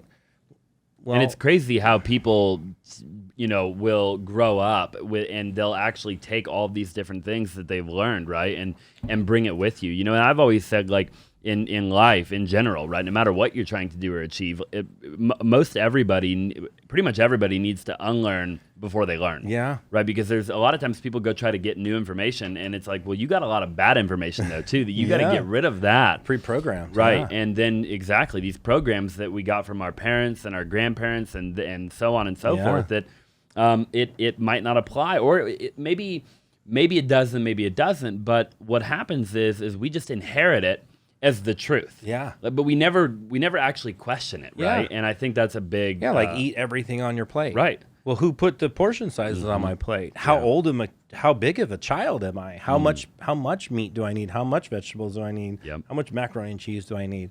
No wonder we have a weight problem is because we were all raised to eat everything on your plate, right? Can't get up until it's all gone. Can't get up. My brother would cry for 2 hours at the table. I mean, it's just the most ridiculous thing. Yeah. And those habits, first of all, didn't change and raise him into a man that just sits down now and eats everything on his plate. It doesn't do that. It just built rebellion. And number two, it's not healthy. Yep. Right. So those parents, my parents at that time, should have relearned, been open, coachable and trainable to relearn. Wait a minute, what is a portion size? Yeah. How do we feed healthy wise, and how do we, food for fuel, for nutrients? I was an athlete, so I needed food and fuel, but how do I do that? There was never any learning. Yeah. It's just the RDAs. This is what mom makes, and you're going to eat it, whatever's on your plate. That was literally said, you're going to eat, and then you're going to eat whatever she puts on your plate. Agreed. Yep. And so I never did that to my children. I portion sized it all out, and if they didn't eat it, they were allowed to stop and eat anytime they want. But that plate went in the fridge, and that plate went out when they were hungry again. Yeah. And so I knew that the portion sizes were what they needed. They didn't get to go to ice cream. They didn't get to go to dessert. We pulled that back out. And what happened is I retrained them to say, no, I'm portion sizing you out properly. So if you eat properly 4 or 5 meals a day, right, these smaller meals a day, then by the time you get to this meal, you're going to want everything on that plate, being an athlete, being somebody that works out, somebody that runs, or swimmers or basketball players. And I just retrained them. And then they also knew a few times of that plate going in the fridge and coming back out that I didn't make them sit and cry at the thing. It just means when they came back and they said, I'm hungry, no problem. Dad's got you. Here we go. I love that. Yeah, it was awesome. And that's just taking a new approach. It's just, unlearning, relearning, getting new information, studying, right? Yeah. Talk to me about going back a little bit. You built these gyms. You sold them for $40 million to LA, right? Yeah. LA Fitness. Yeah, Pure Fitness did. Or Pure I don't know. Fitness. I think that was there somewhere around there, but a lot. What did that look like? I mean, in building these gyms back then, you were grinding 80 hours a week. I mean, like what gym? What were they? Were they big box or were They're just like Mountainside. Okay. Mountainside would have been a fair competitor. This was before that time. Mountainside was here. Oh, were they? Okay. Yeah, they had less gyms than they have now. They have 17, I think, or 18 now. When I moved here in 2003, they had 3 or 4 up. I joined from 24 Fitness as a national level employee, and he said, "Listen, I don't have need for national. I have 4 gyms, but if you get into my organization, I promise you, we're going to build 25 stores." That's what his goals were, 25 stores. So I took the risk of entrepreneurship. I got a little less salary, well, a lot less salary to move down, a moving package, and then percents on the sale, percents on the end, right? So I traded upfront money for percents on the end of the value. Sure. And so it was hard the first year, couple years, making less money and working harder than I ever worked. And we did. I would say in that 7-year stretch with Pure, I worked harder than I ever worked in any company I've worked. Part of it was their style was very militant. It was very learn my way or the highway. They first day handed me a 14-page script, and if you didn't memorize it by day 7, you did not have a job. Wow. So, and that's how they hired every single one of their sales reps. It was, Wolf of Wall Street type of mentality. You better be on those phones and saying what they, scripting it out. And so it also made me realize that I could do that really, really quickly. So I took over one of their stores. I ended up having 8 families come with me from Oregon, which was one of my first examples in my life. I knew that I believe that people have spiritual gifts, and I study leadership a lot. I love studying human beings and empathy and emotional intelligence and adaptability and just working with other humans, right? Because other humans you just don't meet them and they're like, oh, teach me, Austin, everything, right? I walked by, I think 40 or 50 out there, and I'm sure there's some that are like, teach me, and some are like, he don't know shit, like, and you have to literally grab them by their shirt and say, God, if you just let me help you, I can multiply your income. I can make your life better, you know? So I realized I had that gift early, coaching, training, teaching. And so I got into Pure Fitness with one store. I was just a trainer at the time. He didn't even put me as a manager. The manager was awful. He promoted me. That first month, we broke all their company records. The second month broke that record, and that's when he came in and said, if you can do it in 1, you can do it in 2. So you got 2. And I pre-sold and brand opened a new store, did the same thing there. And then after that, he gave me 4. And then from 4, I went all the way up to the vice president of the company. And it was literally through work ethic and hiring, training, developing people. Wow. And it was literally recruiting. And I remember the first play in my playbook. So I run a 10-play playbook. Usually anywhere I go, I install this playbook somewhere similar. It'll work in literally any model. But the first literally playbook I remember was asking my mentor at a time where he literally told us the story, but asking him, how did you get $30 million? And this is in 1999. It's a little bit different than today. It was still a lot of money. And he literally wrote, I think it was so small, it looked like scribble, right? It was literally like this. Yeah. And then he crumpled up this piece of paper, and it took me time to unroll it all. I had to find a magnifying glass. I literally looked through it, and it said recruit or die. It said it was people. Wow. It was all about people. Yeah. And people that don't realize you can't multiply. We could go have a business. I could go open a gym next door and have members, and I could run that thing, and I could have a job. Yep. I could create a job. A high-paying job. For myself. But what is that job worth at sale? What is that job worth? Not much. I mean, little. Maybe a couple $100,000. But what if I can build? Like my friends that are all 24-hour fitness guys, most of them now built the UFC brand, right? The UFC gym brand, or the Crunch brand that's been revitalized, or Lifetime Fitness. What are they worth? They're 24-hour fitness sold for $1.6 billion. And it was just a guy named Mark Mastroff got a little VC money and combined two gyms and started, I think, with 4 and ended up having, 1,100. I don't know how many they had, but $1.7 billion. They only were able to do that through recruit or die people. And then when you get those people, you got to hire them, you have to train them, you have to develop them, and that never stops. Yeah. You're a big fan of John C. Maxwell, I believe, right? Absolutely. Yeah. One of my favorites. What is what's some of your favorite things that you've learned about people and leadership? So my favorite thing that I learned from him was law of the lid.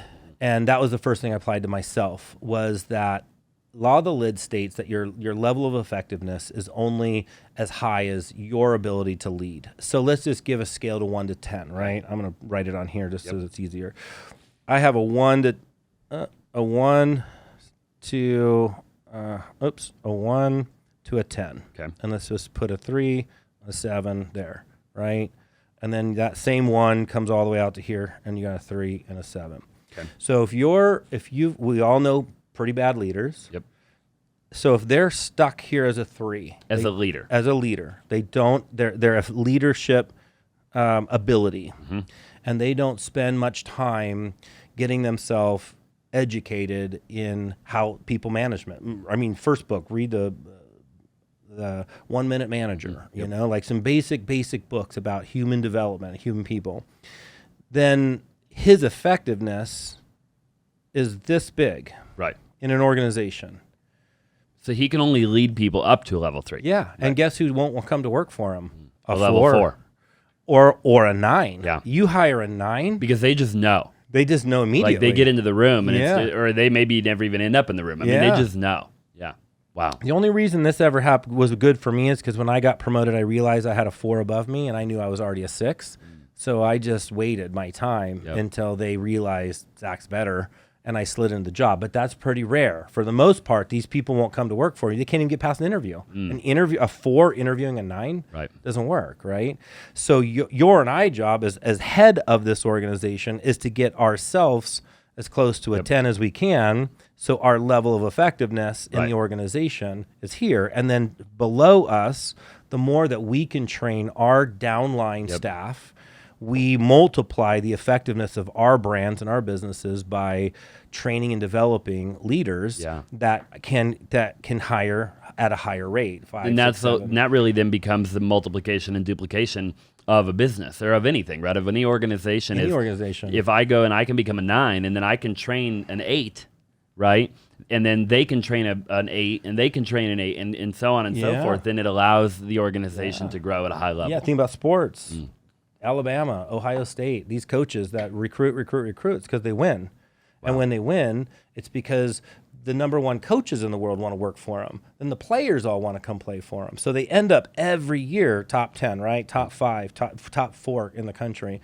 Well, it's the same mentality here of raising that raising that, right? So this is called Law of the Lid. Okay. And then my second part of that was, I think it's also part of this Law of the Lid, was that he believes there's 5 levels to that, and that level 1, 2, 3, 4, and 5. And I studied 11 weeks of John Maxwell. So Wow. I loved his approach to this. This is just position. Okay. Positional leadership means if you hired me today to be a leader, I just have a position. You're going to introduce Zach as Zach's a manager here, and he's really great. He comes with 100 clubs he's built. He's done a lot of great things, and we're going to go to the moon. Yep. But at first, I just got a few more stripes on my shoulders than Right. everybody else. So this is the lowest level of leadership. Okay. And that people get stuck here. Do it because I said, or I'm the boss, or, when I was in the military, we didn't even respect some of the people because they had no relationship with us. So the next one is relational. They do things because they like you. I like him. I like my boss, so I'll do things for him. We've built a little relationship with you, right? Yep. The next one is you do things because of what they've done for you. Personally, as a leader, my life, my money, my wife, my relationship, however, that is better, right? And so it's what they've poured into you. And I think he has names for each one of these. This one is positional. The fourth one is what they've done for the organization. Sometimes they come in and just say, man, that guy's really good. I see his numbers on the board. You got a sales board here. He's at number 1. I'm going to listen to that dude. And he has none of this. He might not even technically be upline my boss. Right. Technically, I don't know him at all. He's done nothing for me. Yep. But because of his what he's done for this organization, I immediately build respect. I immediately want to listen. Wow. And the last thing is what's called personhood. And personhood is like Warren Buffett. If he came and sat in the third chair, would we listen to him? Of course he would. Because of who he is, right. and what he's done. And he hasn't done anything for your organization. Right. He hasn't built nothing personally for me. Yep. He's done nothing. So Is it just they've done something on a grand scale? Like what is that? It's just who they are and what they represent. Okay. And there's very, very few people get to level 5. This is level 5. And level 5 usually takes mastery, and it takes a lifetime. Yep. For you and I, it might be Billy Graham. Sure. Billy Graham is a lifetime of preaching. Yeah. Right? He has a lifetime of people and leaving breadcrumbs of who he is as a human being, right? Sure. And so this level called personhood is literally we listen to those people because of who they are and what they represent. Right. And that had nothing to do necessarily with the organization. Yeah. It could be, we could think, I really think some of the people we listen to already, like John Maxwell. If John Maxwell's sitting in here, I would keep him. Oh my gosh. I would try to lock him up in a corner and get him to As long as I could. I could. 5-hour podcast. 5-hour podcast. We're going to keep going. Yeah. Because he's got so much information that can change your life. And even if you get the Cliff Note nugget versions, and I did a course, 11-week course with him, and it just changed my leadership. And what I found out about changing my leadership, it also allowed me to grow in this direction. Wow. And so a lot of my leaders that I have today, I work with them on this multiplication of how to multiply, What is the number one mistake that you think leaders make in any organization? Like if you look at leaders across the board, like what are some big mistakes or one big mistake that you see people make that maybe, if they just had a little bit of different information, they wouldn't make that mistake? I think 2. I think they hire wrong. They don't have a set of parameters that make up the job description that you're looking for, and who is the persona or the person that does well in that job, right? So they're usually trying to backfill. Managers are trying to backfill because somebody just quit. Yep. And then they have a job fair or posting out, and they get 40 applicants. And they usually do not go into those interviews with a set thing they're looking for, right? So like in our Vancouver store, we've hired the manager up there is a young manager trying to find help. He's hired 4 people that have lasted less than 2 to 3 days. And every one of them I met, I told him on day 1 or 2, they won't last. Wow. Because he's hiring out of need. He's not hiring. What that person's going to be doing is outbound phone calls. Yep. They're going to be standing in a mall handing out passes because we're a gym but not open. So it's a pre-sale. All you're doing right now is selling a deal. Yep. Hey, if you join now, it's cheaper. By the way, you don't have to give me any money, but if you join now, you pay less, right? Join now, pay less. So I walked new employee to the middle of the mall with passes. I stand next to her. She stands next to me. I got my side. Hey, 2-week pass, right over there. Save some money. Join, right? Talk to everybody. She won't talk to anybody. Wow.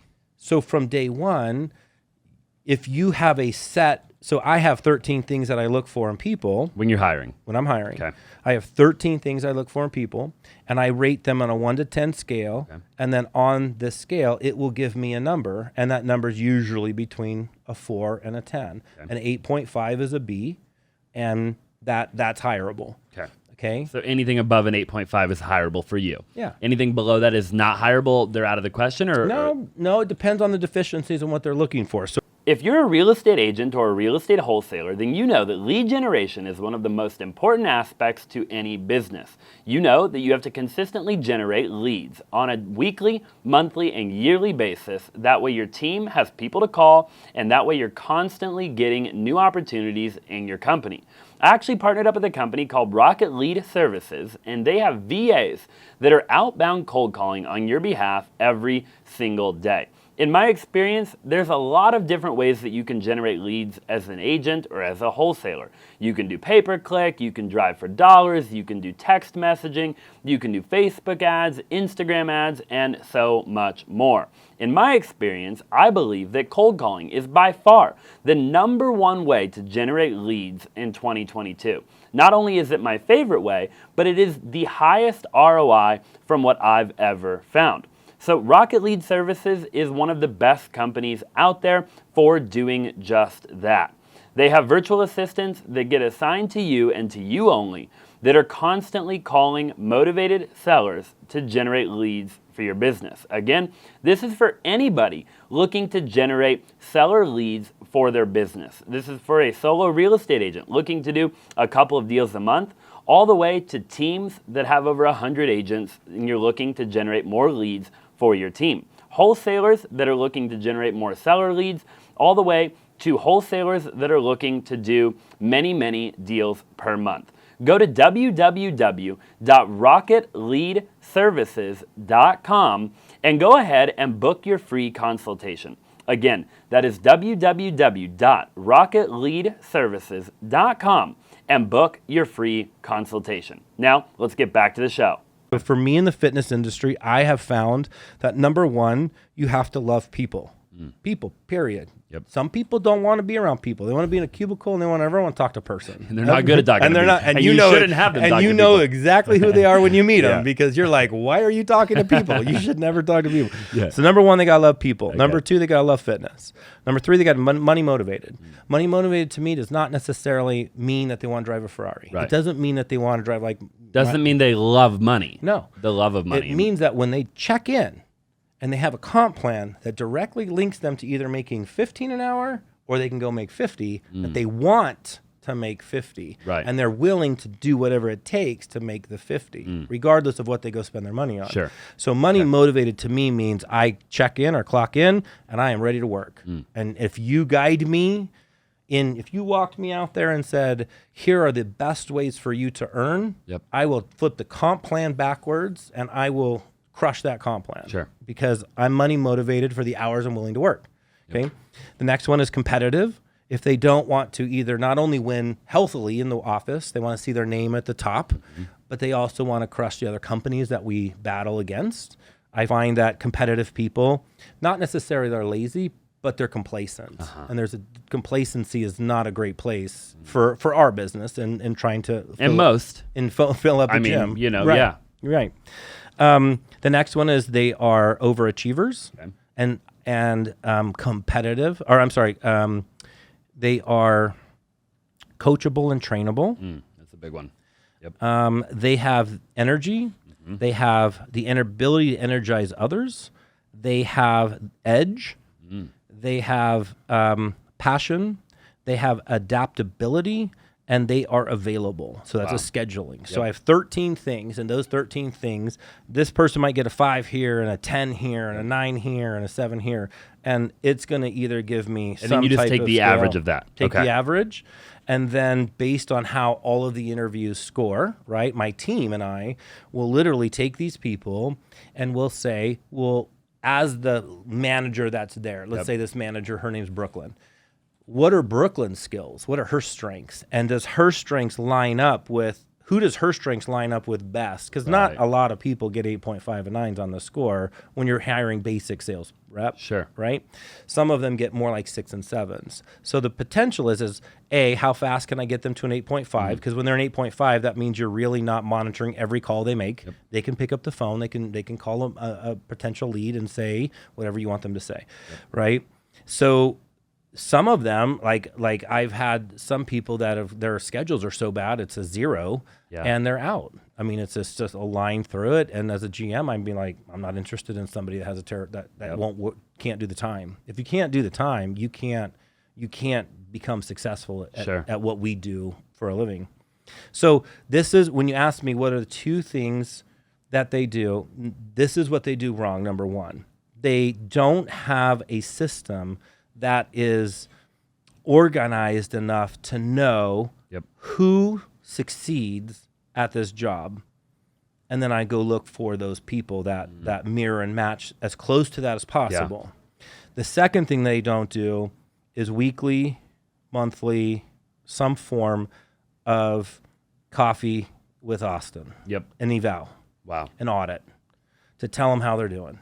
Because most people are so hands off when it comes to confrontation that they don't have a process to evaluate their first day, week, month. Say, here's where you're doing well. I call it coffee with Zach. I don't really call it an audit and eval. It is, and it has a score sheet just like this, and I'm scoring them. But what I'm really asking them is, how do you feel you're doing? What are those areas? It's a two-way conversation. And then I get to say, here's where I think you're excelling, right? Well, these evaluations or coffee moments, these are building relationships. And just like a member that stays in the longer member lifetime value is because you check in and they're like, hey, Austin, what are you doing today? Hey, I'm doing legs, brother.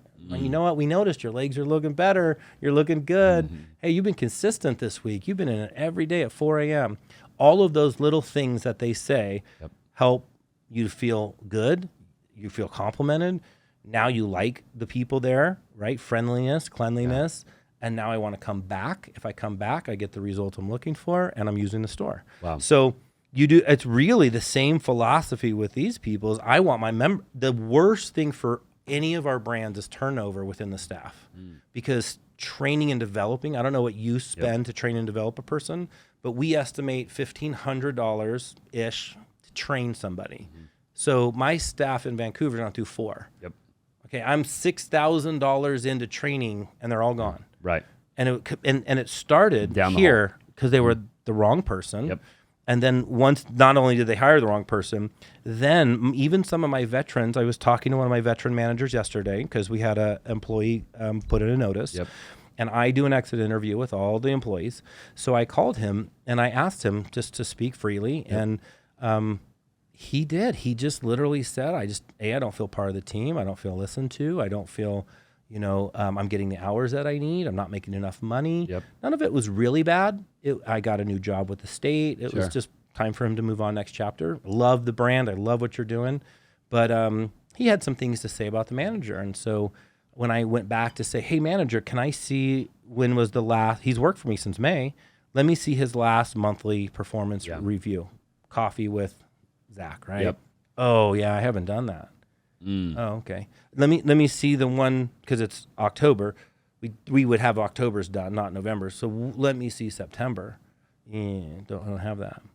So you're not doing it. So what you're doing is after the onboard process, after you hired, maybe the right person, maybe not, then you trained him a little bit, and then you took him out. You're like basically letting a toddler run around, Target by himself, and then he brings up all these toys, and you're like, buying any of that stuff. Right. But you literally gave no direction, little direction. She gave direction, little direction.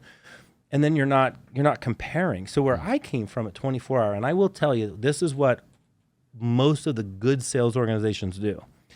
I would make a call, and then there would be somebody right there that said, hey, that call, it was okay. Yeah. It was good, but try this. And then he would literally write a script or whatever. We have these all scripted out now, but he would literally say, I want you to change your voice inflection, right? Because when you heard the answering machine and the answering machine was like, hey, this is John, leave a message. You don't really want to leave a message that says, boing, you know, like that guy's going to freak out. Oh yeah. So he was teaching me sales, right? He was teaching me, no, mirror and match, change that hat, you know, become a chameleon, become like him. And so that person, what going back to the question, what are the two things is they're hiring the wrong person and they're not taking the time to hire, train, and develop them, and then give them constant feedback, whether that's positive reinforcement, negative reinforcement. They're not doing that along the way. Yep.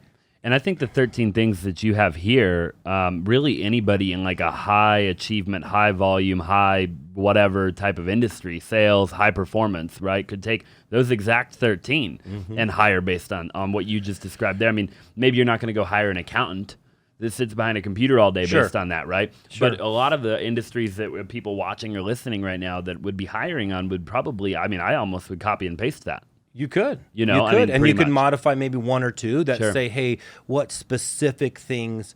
So remember, these are character traits, not skill set.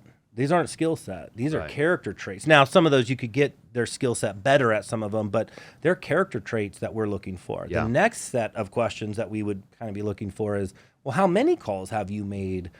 Now you're going into skill sets, right? But to identify the personality of the person I'm looking for, or the character, or the integrity, or you know, kind of the person that I'm looking for, it starts with us finding and hiring and training the right people. Yeah. Because the right people, as you've noticed probably in your firm as well, they'll fly. Oh yeah. I mean, and they're light years ahead, and they're fast, and you're like, bing, I got one.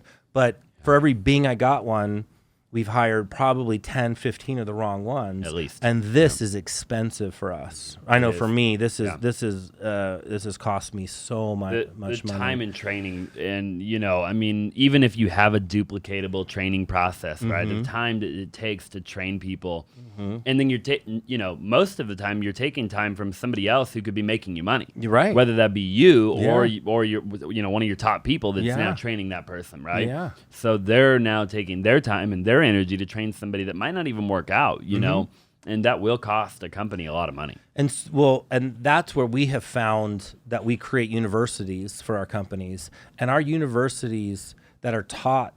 So I teach all of our universities, and I taught for the last 15 years. Believe it or not, I was not the number one producer at 24 Hour Fitness. I built the number one producing store. Right. But my personal sales, every month I think I got talked to by my managers that my personal sales weren't high enough. Wow. My personal sales weren't high enough. But in order to multiply, I realized that if I had to spend time selling one membership or one training agreement by training agreement, that the time that I needed to spend with this team to multiply the team, I understood the difference between addition and multiplication. And they were stuck in their ways trying to say, you have a $5,000 goal. You have a $5,000 goal. So every month I'd get hit on an audit that I didn't write $5,000. And then on the back end, I'd be number one in the company for writing $100,000. And for years at 24 Hour Fitness, I mean, even some of our managers, I would try to teach them, some people are better coaches than they are players. And some players are just better players, right? So one of the other biggest mistakes in companies is they take their best player and they have him teaching or her teaching. She's not the best teacher. Right. They're individual contributors, and they're probably the best at what they do because they're so disciplined at all of the daily parts of what they do. So it's not a bad idea to have them as a guest teacher in the class. But finding the person that runs the university that can multiply that class while your producers are out producing, And the biggest mistake about some of those producers is those producers think that's their next level. My next level, I'm going to be the divisional director of education, right? No, educators don't make as much money as salespeople. Yep. There's not an educator on this planet that, well, a lot of educators, but they're entrepreneur educators. In an education system, that's not a high-paying role, right? Sure. The producers, the individual producers, the sales guys, the district managers, the regionals, they take on multiple sales reps, right? Yep. They are the ones that are usually the most well compensated. So I came from an education background, so I quickly recognized that my skill, and we call it our spiritual gifting, my spiritual gifting was multiplication. I can hire, train, develop. I go after the ones I want, and I can quickly get them up to speed. It to that 8.5. Some will stay at an 8.5, and some will go to a 9, 9.5, 10. And if they're not at an 8.5 by a certain period of time, through my evaluation system, it's time to bless them on and get to your and because they're not. There's a certain period of time that you have to just mark it and say they're just not going to. And that's probably another big mistake that people make, right? Is not firing quick enough, keeping too long, slow to hire, quick to fire. Yeah. And that's I can attest to that 1,000,000%. I've had a lot of people in my organization over the years that I thought they would eventually be great, or they'd eventually, like, I saw something in them that they didn't maybe see in themselves, but really I was too optimistic, or I was whatever I was as a visionary, a leader, where I'm like, they theoretically have potential, but then everybody has potential theoretically, right? So. I think I've made that mistake a lot, where I'm like, dude, I should have let that person go a long time ago. I think we all have. I mean, there's no doubt I've done it. I recognize it quicker because now I've as you can see, my emotional mind has moved more towards analytics. Right. Data doesn't lie. So now I can say I absolutely know that human being can be great, but they aren't. And the difference between can be and going to be great is them doing the work. And are they willing to do the work? Well, let's let the data tell me. And if they're a 10% closer, for instance, are they willing to make the 10,000 calls in order to hit their one number? Oh man, you only hit 5,000. Well, there's your answer. Yeah. I can teach them everything they need to do to be successful. And either they got to increase their closing percent or they got to do more calls, one of the two. But it's all reliant on them doing the work. And most people aren't willing to do the work. And if they're not doing the work, then I go back up here to my coachable, trainable, passionate. Are they, and then some of those scores go down and they go down and they go down. So I do this. I re-interview almost every time we're doing Coffee with Zach. They don't know it's a re-interview. Sure, no, not at all. But it's a re-interview. You're just sitting there with your iPad and a cup of coffee, and you're just writing stuff down. Like, they don't know what you're doing. They don't right? know. Yeah. And I'm scoring, and I'm also comparing. Let's just say for us, it's how many new member units they wrote, and then how much was the average dollar per unit versus their goals, right? So they either hit, didn't hit, they're below or above. So then I start to ask. I do believe in NPS scoring. So Net Promoter Scoring is one of my favorite things I learned from Lifetime Fitness. It's called a book called The Ultimate Question. And the ultimate question is, on a scale of 1 to 10, how likely are you to refer your friends and family to this business? And 1 to 5 is a detractor, a 6, 7, and an 8 is a neutral, and a 9, 10 is a promoter. And I ask my employees, first question in every day with Coffee with Zach is, on a scale of 1 to 10, how likely are your friends refer your friends and family to work out at FIITNATION? And you would be surprised. I will get 5s. This is my own product. Right. And it hurts my little heart. Yeah. And they get a 5. I'll get like a 7. And then I'll ask a follow-up question. What could I do? What could this company do to get you from a 5? I want everybody at least neutral. If I got neutrals, they're not hurting me, they're not helping me. And I would love to get everybody to be a promoter or a raving fan. But if I can't, I got to get them neutrals. Usually, there's drama. Usually, Johnny doesn't like Susie. Susie has too many hours, blah, blah, blah, right? So the next question I ask them, on a scale of 1 to 10, how likely are you to refer your friends and family to work for FIITNATION? And this is a big one because this one tells me about the team. This tells me about the locker room. Tells me what they think about the manager, because I'm the owner. I'm not the manager. Sure. I want to know what they think about him or her. And so by doing this, starting this way, it leads our conversation into, if I get 9s and 10s, oh, I'm a 9. Right. I'm a 9. Great. Then I know that I've got a net promoter that's out in the world talking everything about our brand. Yep. And then we move on to some of the other skill sets that I want to work on, or they might need to talk about, or whatever. I love that. Yeah. But I use data, man. I've started to take away, because I am an emotional person that loves humans, and I make a lot of mistakes when I do I think I can make this person amazing game. And the truth is we can lead that camel to water, but you cannot shove its head down and make it drink. You can't. And we try to do that a lot. And in doing that, I'm a few years ahead of you. I'm 46. Yep. I'm exhausted by trying to train and develop the wrong people and trying to shove their heads down. I'm getting exhausted. Yeah. Oh, I mean, I can only imagine. I'm exhausted. And I can fix it by doing this. Right. Mm-hmm. If I go back up here, I can fix this. I learned this formula. It's my favorite formula. This formula is belief equals decisions. Decisions equals outcomes. You cannot change your outcomes in life, regardless. You can talk work, spouse, whatever, kids. You cannot change your outcome unless you change your decision-making process. And you cannot change your decision-making process unless you change your beliefs. Agreed. Right? You have to start here. So if I believe...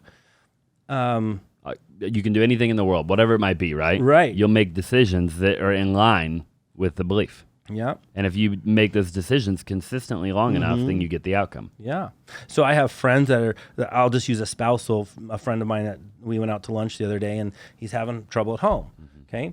Well, so we start talking about this trouble at home. What's the trouble at home? Well, me and my wife are kind of different people. Like, I really, really, really like to have a good time. I like to party. And she wants me home, and she doesn't want me partying. I'm like, okay, well, I've only been out till 2 a.m. one time, and it was with you. And you were acting up. Yeah. Right? So she didn't like that, right? She goes, no, not like that at all. Okay. Well, as your friend, I'm going to tell you, I support your family. So you and I aren't going to do that together anymore. Right? That was a one time we're out on our motorcycles. Like, we're going to make sure that you're home to your spouse a little earlier. That decision that we make right there will change that outcome, and the belief system to say, hey, should you really be out? Yeah. Is that healthy for your marriage? Yep. I guess the question really is, do you want a healthy marriage? He said, yes. So you have to change your belief system that that's okay, because your wife is saying it's not okay with me. And so, but if you think about it, it's so simple in all aspects of our life, right? Like, whether it's an example of that or example of work, like, I don't believe I need to really be to work, a schedule or on time. Okay. Then your decision making of what time you get up and start getting ready and get in your car. And then those are the people we hear, oh, I got stuck in traffic.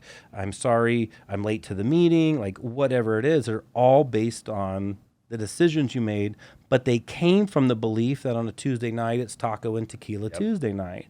But for us, Tuesday night is, I got to go to bed, because Wednesday morning, I'm ready to crush. I want up to work out. I want to feel good. And so I learned this.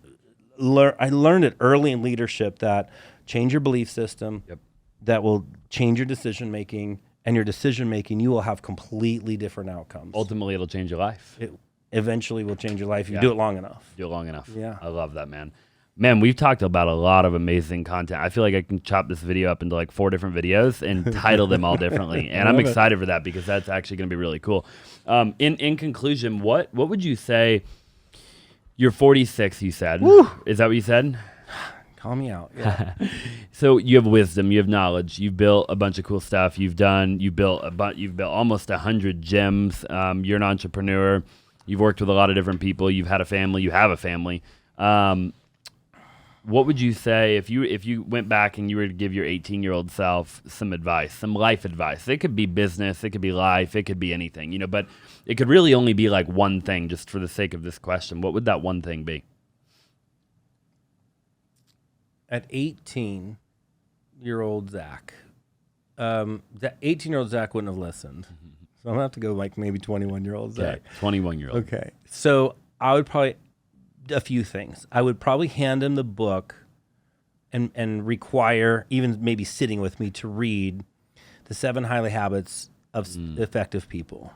And in that, focusing first and foremost on begin with the end in mind. What is important to you personally? Because the things that have, although I've had times where I've made a lot of money, and there are times where I've made no money, and there's been times where I've been super successful, and there's times where I haven't. Things have failed, I would teach them that begin with the end in mind. For me, I always knew that I wanted to be a family man. So there's sacrifices that I had to give up in order to do that, because I became a dad at 24 or 25. Yeah. And by marrying the wrong person, it really made it difficult for me to go fly like a peacock. Like our buddy says, I want to fly like a peacock. So it stunted me. Yeah. So I would tell them, decide what you want to do. Any of those things are going to require work ethic and a lot of time. And make sure that the people that are in your life, relationship-wise, your best friends, your wife, if your spouse, if you're going to date, if you're going to date, Zach, if you're going to date, pick somebody that's in alignment with you. And it might even be better to go build your career first, right? And not be focused on that, because you might be able to expedite that process a little bit faster with time. Because I know in my 20-year-old self, it might be a little different now, because this 20-year-old self in today's world has way more opportunity to make money in many different facets that we did not recognize or we didn't have. We didn't have access to it. This generation has ability to earn in so many different ways today, like literally almost today, right? And then I think that would be my thing is start with the end in mind. Know what's important to you. Having a family, financially, what does that look like? I would probably teach him some saving things, because the industry that I was in, we made a lot of money, but just like the wolf, we were out. I mean, it was spend, and it was almost encouraged by the company, because then you needed to make more, you needed to produce, you needed to be good that next day, right? It wasn't about an early retirement. It was about, go get that car, go flash that, $70,000 BMW in 2003, So I would teach them some financial skills that I was not taught, saving and investing, and how to make your money work for you. Yeah. And then I would teach that guy, about balance and unbalance, and most importantly about the spousal, because I got it wrong. A few times. Yeah. And it cost me dearly in many years, companies, relationships, and it cost me in partnerships, because I don't know a lot of people that have a unhealthy home life that have a really healthy business life. It can get stressful. Oh, I bet 1 million. That phenomenal advice, by the way. We're good. There's some TikToks and some shorts in there. I'm already my wheels are already turning. Zach, where can people find you if they want to connect with you? They want to do something with you. They want to invest with you. Whatever the case might be. Where can they find you? Yeah, my email is Zachary ZACHARYC as in Charles LUCAS at gmail.com. That's the best way. Yeah. It's Instagram. Instagram is Z Lucas Boys. Okay. We rock a lot of our with fitness. Z Lucas Boys with a Z. With another Z. With another Z. Yeah. And then Facebook as well, Zachary Lucas. Cool. Yeah. Awesome. I rock them all, and most of them have a lot to do with our businesses. They can watch some of our studios and the social media things that we do on there. Yeah. We've hired really good companies to help us do that. So FIITNATION. You're building that still, right? Yeah. FIITNATIOon, and good deal. It's a amazing boutique studio concept. Lifting, pushing, pulling. We use the term. We don't use machines. We build them, and we want to get people in the best shape of their life. I love that. Well, we're going to talk more about that after the show, too. So I'll put all of his information down below. So if you're watching on YouTube, all of his information will be in the description below, his email, his Instagram, his Facebook. So make sure you reach out to Zach. And if you're watching on YouTube, make sure you smash the like button for the YouTube algorithm. Also, comment down below if you have any questions. If you're listening, make sure you leave a 5-star review on the platform. Really appreciate that. It means a ton to us, and it helps us out so we can continue to interview more incredible entrepreneurs and just big thinkers, visionaries such as Zach Lucas. Again, thank you so much for watching, and we'll look forward to seeing you in the next one.